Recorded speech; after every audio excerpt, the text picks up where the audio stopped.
बड़ा गौर से सुने। आधा अधूरा सुनिएगा और ऊपरी भाव से सुनिएगा तो भैया रिजल्ट कहां से मिलेगा, आप समझ ही नहीं पाइएगा बात को।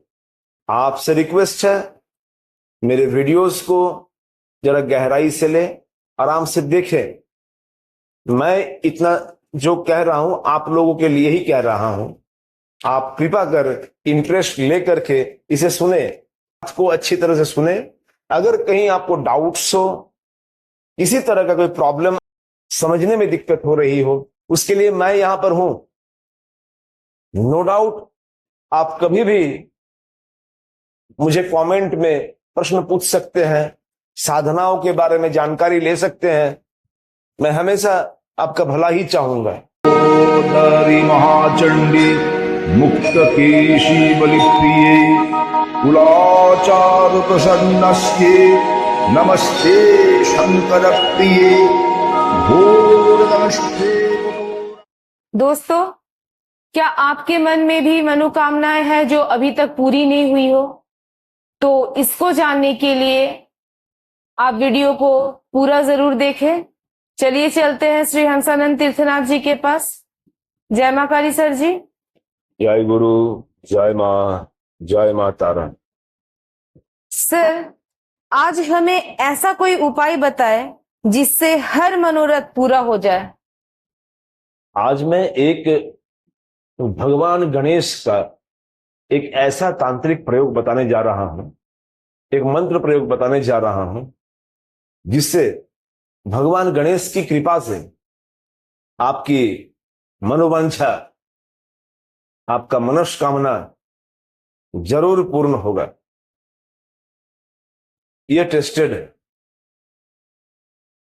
इसको मैंने प्रयोग में लाया, मैंने पर्सनली बहुतों को बताया, बहुतों ने इसका रिस्पॉन्स अच्छा दिया। अब बात यह चीज है कि ऐसी चीजें मांग रहे ना कि आसमान का चांद मुझे मिल जाए, यह तो संभव नहीं है। लेकिन कुछ ऐसी उम्मीदें जो होना संभव है लेकिन वो हो नहीं रहा है। ऐसे कार्य अगर बाधित पड़ा हुआ है, रुका हुआ है, आप इसके लिए बहुत प्रयास किए, बहुत प्रयत्न कर रहे हैं, लेकिन काम नहीं बन रहा है ये, तो इस तरह के काम के लिए एक बार आप यह प्रयोग करके देख सकते हैं। मुझे तो विश्वास है अगर सही ढंग से इसका प्रयोग किया गया रिजल्ट हाथों हाथ मिलता है। इसका प्रयोग का सीमा 1 महीने की है और 1 महीने में एक मनोवांछा को लेकर के ही काम किया जाता है, एक मनोरथ को लेकर के ही काम किया जाता है। बहुत सारे चीजें, जैसे किसी का शादी में बाधा पड़ा हुआ, शादी नहीं लग रही है, या कोई ऐसा काम जो सफल नहीं हो रहा है और आप उसके लायक हैं, उस चीज के आप योग्य हैं, लेकिन उसके बावजूद भी आपको वो नहीं मिल पा रहा है। कुछ ऐसी चीजें, अब आप उसके योग्य नहीं है, अब उसके लिए आप परेशान होकर बैठे हुए कि वो मुझे मिल जाए, वो काम मेरा पूरा हो जाए, तो मैं इसका गारंटी नहीं लेता हूं। लेकिन जिन लोगों का काज हुआ है, जिन लोगों का कार्य सफल हुआ है, उसे देख करके मुझे कॉन्फिडेंस मिला है, तब जाकर के मैं आज आप लोग को ओपनली ये बात बताने जा रहा हूं, ताकि आप लोग सभी मेरे अपने हैं और सभी का मनोरथ पूरा हो, सभी से मेरा एक अच्छा रिश्ता बना हुआ रहे। इसी बात को ध्यान रखते हुए मैं ये एक प्रयोग बताने जा रहा हूं। मेरा इस प्रयोग में अपना विशेष आस्था है, क्योंकि रिजल्ट मुझे भी मिला है। विश्वास से आपको सब कुछ मिल सकता है। तो आइए मैं बताने जा रहा हूं। इसका प्रयोग बड़ा गौर से सुने, आधा अधूरा सुनिएगा और ऊपरी भाव से सुनिएगा तो भैया रिजल्ट कहां से मिलेगा, आप समझ ही नहीं पाइएगा बात को। आपसे रिक्वेस्ट है, मेरे वीडियोस को जरा गहराई से ले, आराम से देखें। मैं इतना जो कह रहा हूं आप लोगों के लिए ही कह रहा हूं। आप कृपा कर इंटरेस्ट लेकर के इसे सुने, पूरी बात को अच्छी तरह से सुने। अगर कहीं आपको डाउट्स हो, किसी तरह का कोई प्रॉब्लम आ रहा हो, समझने में दिक्कत हो रही हो, उसके लिए मैं यहां पर हूं। नो डाउट आप कभी भी मुझे कमेंट में प्रश्न पूछ सकते हैं, साधनाओं के बारे में जानकारी ले सकते हैं। मैं हमेशा आपका भला ही चाहूंगा। तो आइए यह प्रयोग करके एक बार देख लिया जाए। आकंद, जिसको आंख का पेड़ बोलते हैं, आंख का पौधा, आंख का पेड़, जिसमें गोल गोल फूल आती है, भगवान शंकर को यह चढ़ता है। बंगाल में जब विवाह होता है तो इसी के पुष्प का माला का विशेष महत्व दिया जाता है, और यह भगवान शंकर को बहुत प्रिय फूल है। इसकी पत्ते गोल भुआ जैसा उसमें लगा हुआ रहता है, रोआ। इसको तोड़ने पर पत्ते को दूध निकलता है। एक लाल आकंद होता है, एक सफेद आकंद होता है, श्वेत आकंद। श्वेत आकंद जो है बहुत दुर्लभ है, लेकिन आज लगभग लगभग बहुत जगहों में ये मिल जाती है। अगर नजर दौड़ाया जाए, पारखी नजर हो, तो ऐसे जंगल झाड़ में आपको ये मिल जाएंगे। इसे आपको ढूंढकर पता करना पड़ेगा कि ये पौधा है कहां पर। श्वेत आकंद। तो श्वेत आर्क का जो बात है, इसकी जो जड़ रहती है, जड़ मोटी होनी चाहिए, और इसके जड़ को रवि पुष्य नक्षत्र में ग्रहण करना है।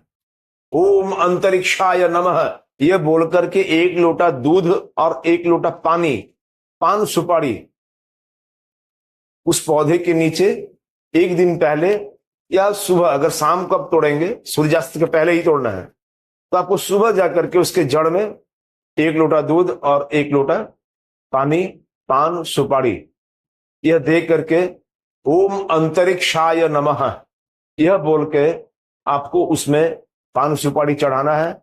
उस वृक्ष से प्रार्थना करना है कि हे वृक्ष में बसे हुए देवी देवता जो भी आप हैं, मैं अपना मनोरथ सिद्धि के लिए आपके एक छोटा सा जड़, आपका अंश मैं ले जा रहा हूं। मुझे आज्ञा दे, मेरे मनोरथ को सफल करने में आप सहाय बने।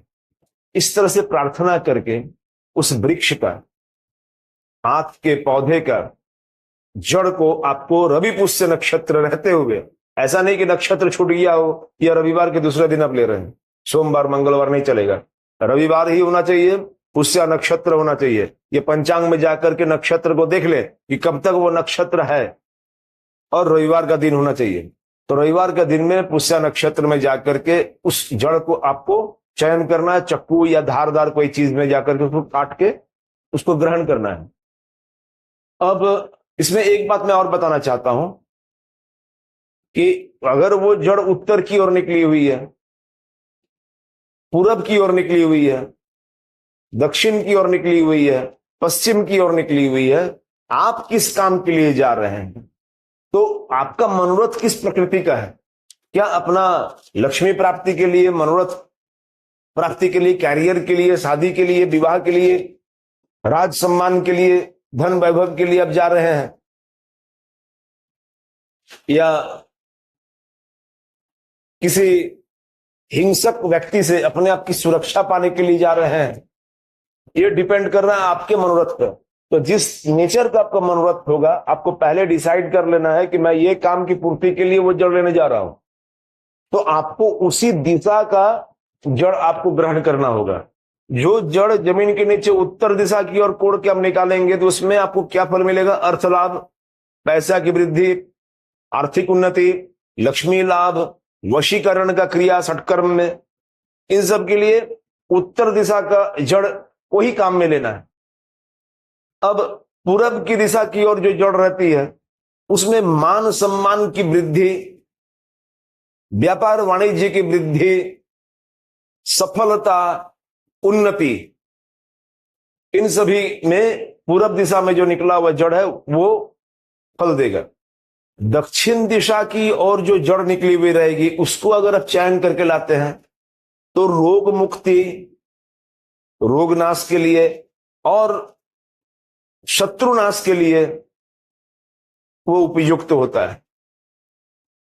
और पश्चिम दिशा की तरफ जो जड़ निकली हुई रहेगी, उससे आपका विपक्ष का जो व्यक्ति है उसको क्षति पहुंचाने के लिए वो जड़ काम आता है। आपके विरोधी जो लोग बैठे हुए हैं उसको सबक सिखाने के लिए, उसको क्षति पहुंचाने के लिए वो जड़ काम में लाया जाता है। अब करना क्या है, उस जड़ को आप ले लिए और उस जड़ में छोटा चक्कू से अपना मानसिक रूप से चिंता करते हुए काल्पनिक एक गणेश का प्रतिमा एक अंगूठे के परिमाप में, अपने अंगुष्ठ परिमाप, अपने अंगूठे के परिमाप में, इतने बड़े में वो एक गणेश की आकृति आपको काट कूट के तैयार करना होगा। लगभग आपको ये दिख जाए कि हाँ ये सूंड है गणेश का, ये आंख है, ये पेट है, ये पैर है, हाथ है। एक आकृति आपको तैयार करना है। ऐसा नहीं कि 8 हाथ हो या 4 हाथ हो, आपको एक मनुष्य की जैसा आकृति और गणेश की एक आकृति, आपको मन ने ये बोला है गणेश जी है, एक आकृति आपको तैयार करना है।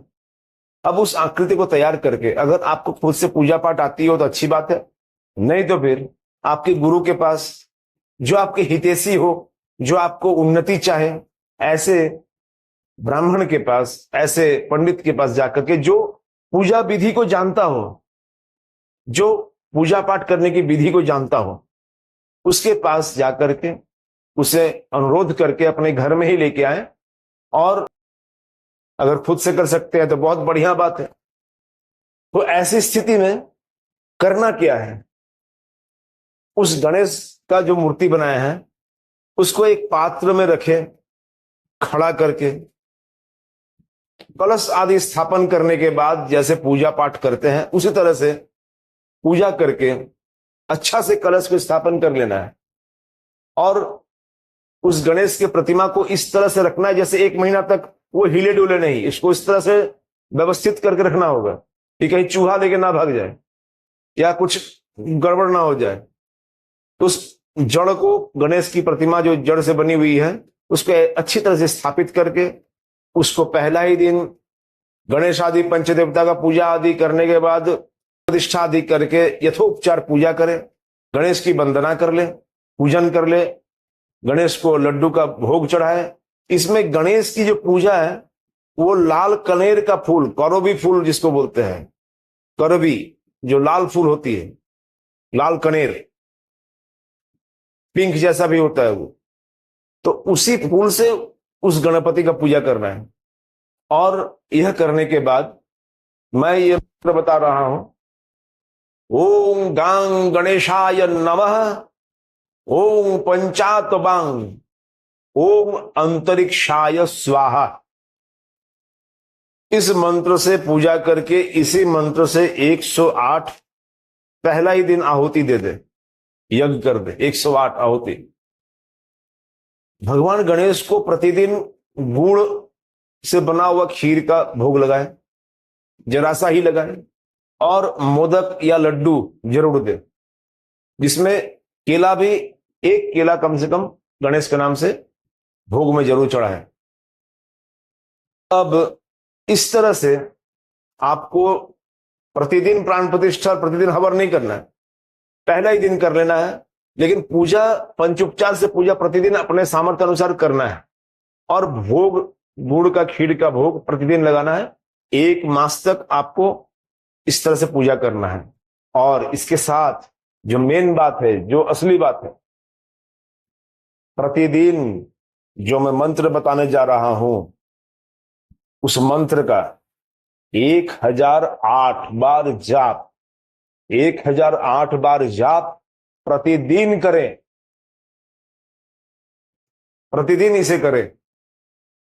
इस तरह से 1 मास, जैसे पूर्णिमा के बाद कृष्ण पक्ष का प्रतिपद को लिए और अगला पूर्णिमासी तक यह प्रयोग आप करें। यह प्रयोग 30 दिन का है। अब जो जाप का मंत्र है, 1008 बार जो जाप करना, वो मंत्र मैं बताने जा रहा हूं। ओम ह्रीं श्रीं मानसे सिद्धिकरी ह्रीं नमः। इस मंत्र को आपको 1008 प्रतिदिन जाप करना है, अपने मनोरथ को गणेश के पास रखते हुए। जब 1 मास पूरा हो जाए, फिर उस प्रतिमा को आपको 1 महीना, जिस दिन 30 दिन पूरा हो जाए, उसके बाद उसे विसर्जित करें मंत्र से, और फिर नदी में उससे विसर्जन कर लें। इसके बाद आपको निरंतर प्रतिदिन मन ही मन, जब तक मनोकामना पूरा ना हो, 108 करके इस मंत्र को रात्रि में सोने के पहले जाप करके सोना है। भगवान गणेश का कृपा मिले, अगर उनकी इच्छा हुई, उनकी कृपा मिली, और आपका जो प्रोसेस, जो मंत्र का प्रयोग सही ढंग से हुआ, तो जरूर ही आपका मनोरथ पूरा होगा। यह मेरा विश्वास है। बहुत बहुत धन्यवाद सर आपका। जी धन्यवाद। दोस्तों, वीडियो पसंद आई है तो वीडियो को लाइक, शेयर, सब्सक्राइब के साथ हाइप्स बटन प्रेस जरूर करें, ताकि नए नए वीडियो के साथ आपके पास हम प्रस्तुत हो। धन्यवाद।